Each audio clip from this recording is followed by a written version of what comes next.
HR को बोलना पड़ेगा क्या? एचआर से मैं बात कर लूंगा जाते जाते, निकालो। चलिए एचआर से तो बात हम बाद में करेंगे, पहले आपसे बात करते हैं। आज हमारे सामने हैं रवि गुप्ता साहब, बहुत बहुत शुक्रिया। नमस्कार। बीवीसी। मेरा सबसे पहले तो सवाल आपसे यही है कि आप यूपी में प्रतापगढ़ में पैदा हुए, उसके बाद आपका सफ़र कैसा रहा? आप दिल्ली और मुंबई तक कैसे पहुंचे, वो हमारे दर्शकों को बताइए। बहुत गर्मी थी ट्रेन में, बहुत।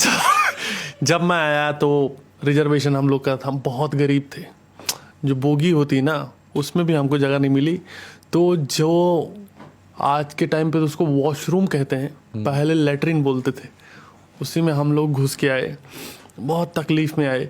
लेकिन जब पहुंच गए दिल्ली, तब हमने बाहर जाके किया वॉशरूम, क्योंकि हम वॉशरूम में ही थे, हम उसको नहीं गंदा कर सकते थे। बहुत टफ सिचुएशन थी आने की।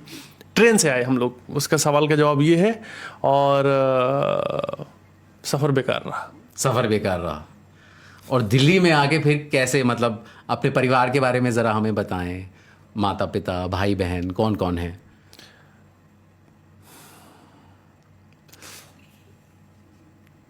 माँ बाप तो मेरे बढ़िया हैं।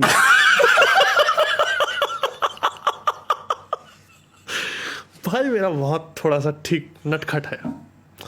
और दिल्ली जब आया मैं, तो मैंने एक चीज़ देखी कि मेट्रो बहुत बढ़िया चीज़ चल रही है यहाँ पे। दरवाजे अपने आप बंद हो रहे हैं। जो आदमी रिक्शा पे कभी नहीं बैठा हो, मेट्रो पे भी आसानी से नहीं बैठ सकता था, क्योंकि मुझे बाद में पता चला कि टिकट वगैरह लेनी पड़ती। एक तो मेरे को मेट्रो देखने के लिए पटरी से मैं जा रहा था, तो उन्होंने वहाँ रोक दिया कि आप स्टेशन से आओ, सीढ़ी से या लिफ्ट लगी है, आप सीधा पटरी पे मेट्रो देखने के लिए नहीं आ सकते। वो चीज़ मुझे थोड़ा ठीक नहीं लगता था, क्योंकि इनका अप्रोच बहुत ही, जो गांव से लोग हैं उनको लेके ये है कि पीली रेखा के पीछे खड़े रहो, रूल्स फॉलो करो। मुझे नहीं अच्छा लगता मेट्रो। मुझे लगता है अच्छा पैदल। रवि, ये जिस तरह से आप इतनी सिंप्लीफाई कर देते हैं चीज़ों को, जो मैंने सवाल पूछा, आपने मुझे पूरा ब्रह्मांड घुमा दिया। आपने मुझे रिक्शे से लेके मेट्रो तक का सफ़र बता दिया, आपने पीली रेखा के पीछे वाली बात बता दी, जिससे हम सब रिलेट करते हैं। आपकी कॉमेडी हमेशा सिंपल रही है। आप हमेशा बनावटी, जो जिसे बोलते हैं कि आडंबर से दूर रहे हैं। तो क्या ये कॉन्शियस एफर्ट है आपका? I think I am very simple person. और मेरा इंटेंशन बस ये है कि लोग हंसते, ना उसमें दिमाग लगाना है। बहुत सारे कॉमेडियंस हैं जो बहुत एफर्ट मार रहे हैं, उनको मैं मार दूंगा खुद, क्योंकि वो बढ़िया कर ले रहे हैं। तो कहानी ये है कि मेरा इंटेंशन ये रहता, भाई हंसो, और मुझे कुछ नहीं बताना, ना मुझे कुछ संदेश देना है, ना मुझे कुछ ऐसी बातें करनी है कि समाज बदल जाए, क्योंकि समाज को बदलते बदलते मैं खुद बदल गया। आप जब स्टैंड अप एक्ट करते हैं तो आप एक लिमिटेड ऑडियंस के से मुखातिब होते हैं।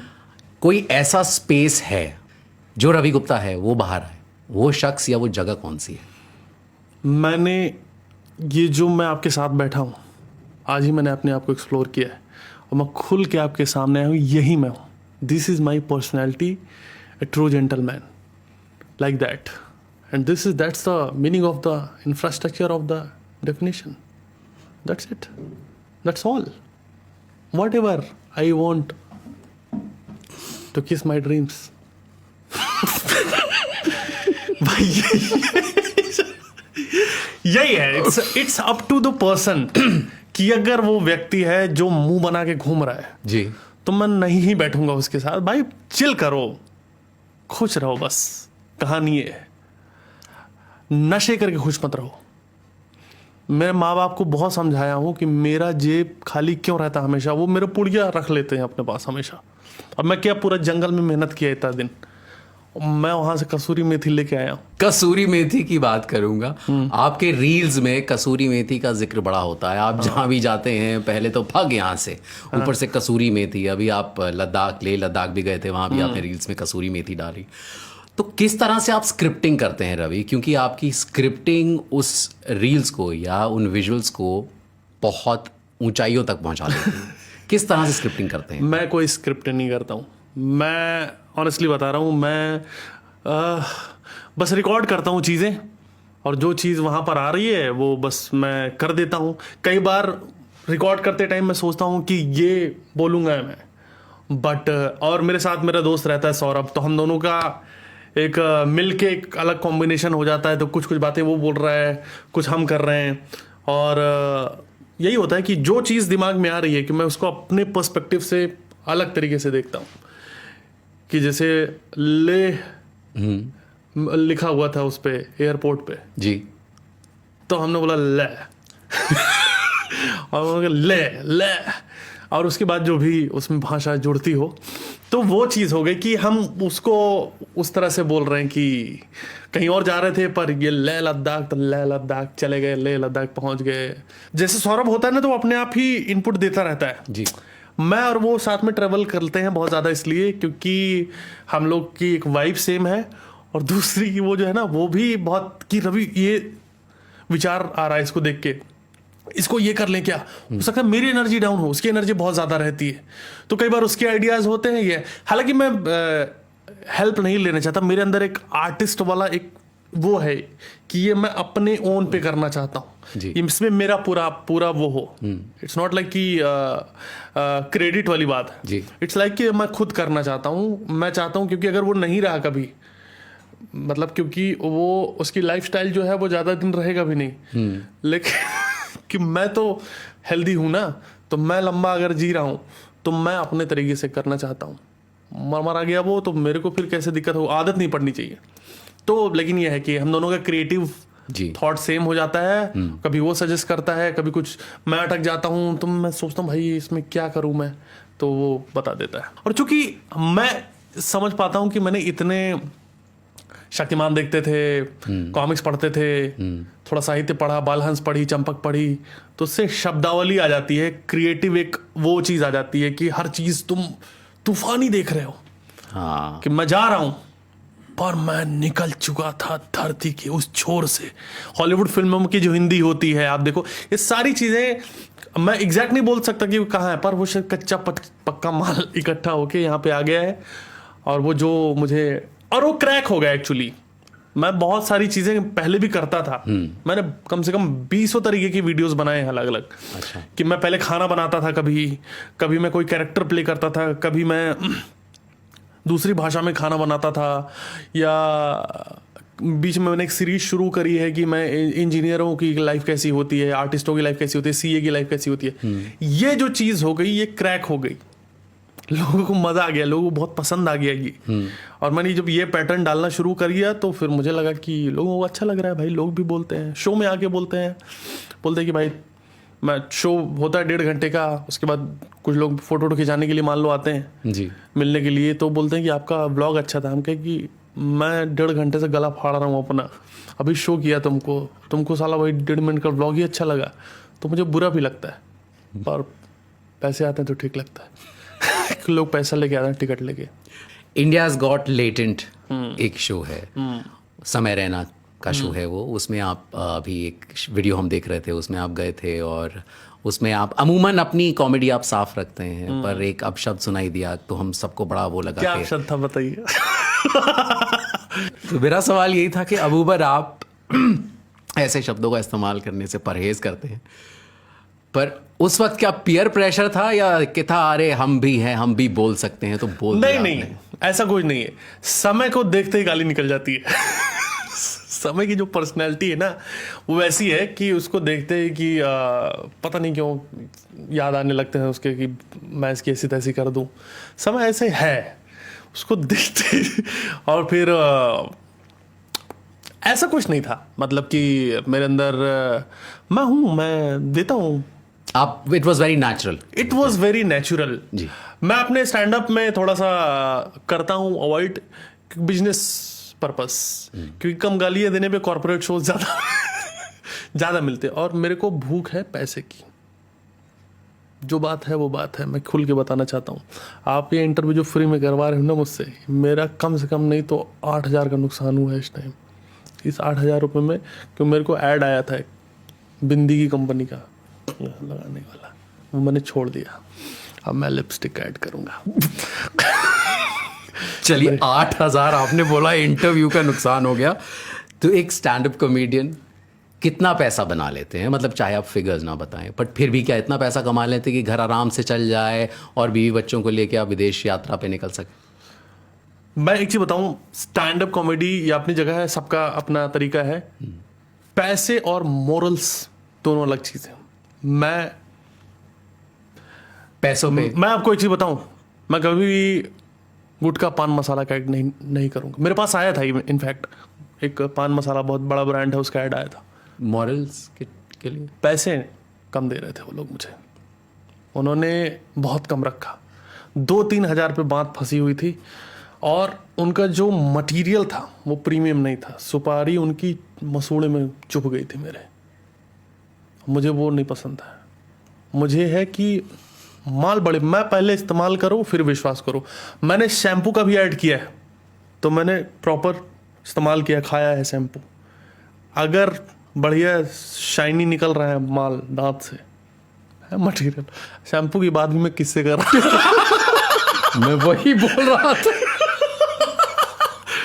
तो है, मतलब मेरे को पैसे का है कि भाई पैसे दो कुछ भी करवा लो।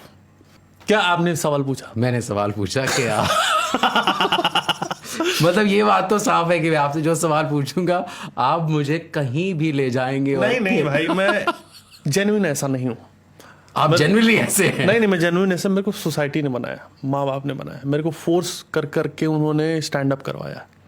मैं इंजीनियर बनना चाहता था, इलेक्ट्रोमैग्नेट इंजीनियर। Electromagnet engineer? बाद में पता चले कोर्स है ही नहीं।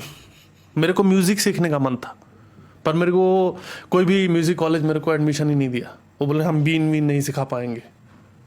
बताओ मैं क्या करूं? फिर क्या आज इंटरव्यू देना पड़ रहा है बीबीसी में आके। फिलहाल आप एक स्टैंड अप कॉमेडियन हैं। जब डॉक्टर के पास मेरा पैदा हुआ था और 3-4 साल बाद मेरे को प्रॉब्लम हो गई थी, डॉक्टर ने, मेरे दर्द बहुत ज़्यादा होता था, तो चेकअप कराया तो डॉक्टर ने बोला इसके दिमाग में ह्यूमर निकला है। वाह क्या पंच लिया है आपने। क्या पंच मारा है आपने। शुक्रिया। तो मेरा सवाल यही कि स्टैंड अप कॉमेडियन उसके बाद की राह क्या? क्योंकि अगर हम बस्सी को देखें तो बस्सी अभी उन्होंने फिल्मों में काम करना शुरू कर दिया है। कोई राजनेता राजनीति में चला जाता है। मैं था ना पॉलिटिक्स में, मैं उनको सलाह देते थे तो मारते थे। मैं उनको बोलता था कि घपला मत करो, मारा, थप्पड़ पड़ा। मैंने बोला कि ये पैसे मत खाओ, थप्पड़ पड़ा। तब फिर मैं उसी में आ गया। आगे का भाई कुछ नहीं है। हाँ। मैं जो मिल रहा है मैं उससे बड़ा खुश हूँ। अब बस्सी ने फिल्म करी, आपको लगता है बस्सी कोई ढंग से बात नहीं करता आज के टाइम पे, क्योंकि कॉमेडियन फर्टिनिटी ने डिस्क्वालीफाई कर दिया उसको। भाई जब तुमको पिक्चर विक्चर में काम करना था तुम उठा के वहीं जाते ऑडिशन देने। पुरानी परंपरा चली आ रही है कि आप पढ़ाई करेंगे, उसके बाद आप नौकरी करेंगे और फिर आप पैसे कमाएंगे, फिर आपकी शादी हो जाएगी, आपको परिवार को पालना है। तो आपने कुछ हिस्सा तो इसका कंप्लीट किया, आपने पढ़ाई की, उसके बाद आप नौकरी पे लग गए। फिर आपको कब लगा कि नहीं साहब ये वो चीज़ नहीं है जो मैं करना चाहता हूँ, मुझे कॉमेडी या मुझे ह्यूमर मेरा जो है वो लोगों को हंसा सकता है, मुझे इस फील्ड में आगे जाना है? कब वो लगा? मतलब कोई एक ऐसा इंसिडेंट हुआ होगा या फिर पहले दिन से लगा। जिस दिन मैंने पहले दिन ऑफिस ज्वाइन किया और उन्होंने बोला कि आप ये काम करना होगा, वहीं मेरा मूड सटक गया कि अब मैं काम करूंगा इनके लिए। पैसे वो लोग देते थे हर महीने, बट मेरी नज़र घड़ी पर रहती थी कि 6 बजे 8 बजे मैं कब निकलूं। उन लोग रिपोर्ट लेते थे मुझसे, मेरे से माँ बाप ने आज तक रिपोर्ट नहीं लिया है कि क्या काम हुआ कि नहीं। मेरे को मतलब लगने लगा था कि ना ये लोग काम के बदले पैसा ही दे पाएंगे। दे आर लाइक जस्ट कि खत्म हो गया सैलरी ले जाओ, खत्म हो गया सैलरी ले जाओ। और इतने बदतमीज बोल रहे हैं कि आपको इतनी सैलरी कैश इन हैंड मिलेगी और अकाउंट में भेज दे रहे हैं। मैं खाली हाथ ही जा रहा हूँ, मैं झोला लेके आ रहा हूँ हर महीने, लेकिन वो कैश इन हैंड बोल के अकाउंट में भेज दिया कि लो भाई तुम्हारे 30,000 तुमको मिल गए। That's why live it now. अच्छा, जब आपने सोचा, जब घर वालों को आपने बताया कि आप नौकरी छोड़ना चाहते हैं और आप कुछ अपना काम करना चाहते हैं, तो घर वालों का रिएक्शन क्या था और कितने सपोर्टिव थे? मैं घर वालों का रिएक्शन लेने के लिए कि क्या होगा, मैंने उनको बोल दिया कि मैं नौकरी छोड़ दिया हूँ। मैंने नौकरी छोड़ी नहीं थी, सिर्फ रिएक्शन लेने के लिए। और जब वो मेरे ऊपर भड़क गया बहुत ज़्यादा कि नौकरी तुमने क्यों छोड़ दी, और मैंने एक टाइम पे मैंने उनको कन्विंस किया कि मैं लाइफ में अच्छा कुछ करूँगा, मेरे पर ट्रस्ट रखो, और उनको कन्विंस कर दिया कि हाँ इसने नौकरी छोड़ के सही किया है। तब मैंने उनको बताया कि मैं नौकरी कर रहा हूँ, तो उनको मूड और ख़राब हो गया कि तुमने पूरा कन्विंस किया। मैं लगा कि लड़का मेरा बहुत अच्छा करेगा ये चीज़, क्योंकि बचपन में वो मुझे बहुत डांटते थे, मेरे को डिसअपॉइंट करते थे। मैंने वो बदला इस तरह से लिया कि पूरा ब्रेन में घुस गया उनके कि मैंने नौकरी छोड़ दी है। गुस्सा हो गए, फिर उनको समझाया कि नहीं नहीं इसमें बहुत पैसा है। वो कन्विंस हो गए बहुत पैसा है, लड़का सही रास्ते पे जाते, मतलब मैंने नौकरी छोड़ी ही नहीं। ये तो मैंने ऑनेस्टली, अब इसका सही जवाब दूं, मैंने घर पे भाई मैंने नौकरी बहुत टाइम तक नहीं छोड़ी। स्टैंड अप जो वायरल हो गया, कल की चिंता वायरल हो गया, तो पर भी मतलब मैंने जब लास्ट में ये बोला अपने ऑफिस में मैं अब मैं छोड़ना चाह रहा हूँ, तो उन्होंने बोला नहीं अब तुम फेमस हो गए हो, अब मत जाओ। और वो इंटरव्यू में लोगों को बताते थे कि देखो रवि गुप्ता हमारे यहाँ काम करता है। तो हाँ, तो कंपनी उसे अपने हिसाब से इस्तेमाल कर रही थी। हाँ एग्जैक्टली। अब मेरा भी सॉर्टेड था। मेरे बॉस ने ही सीधा बोला कि देखो रवि तुम्हें काम नहीं आता है, और मैंने बोला हाँ, पर फिर भी नौकरी पे हो, क्यों हो पता है ना। तो एक अंदर का करप्शन चल रहा था हम लोग के बीच में। मैं समझ गया।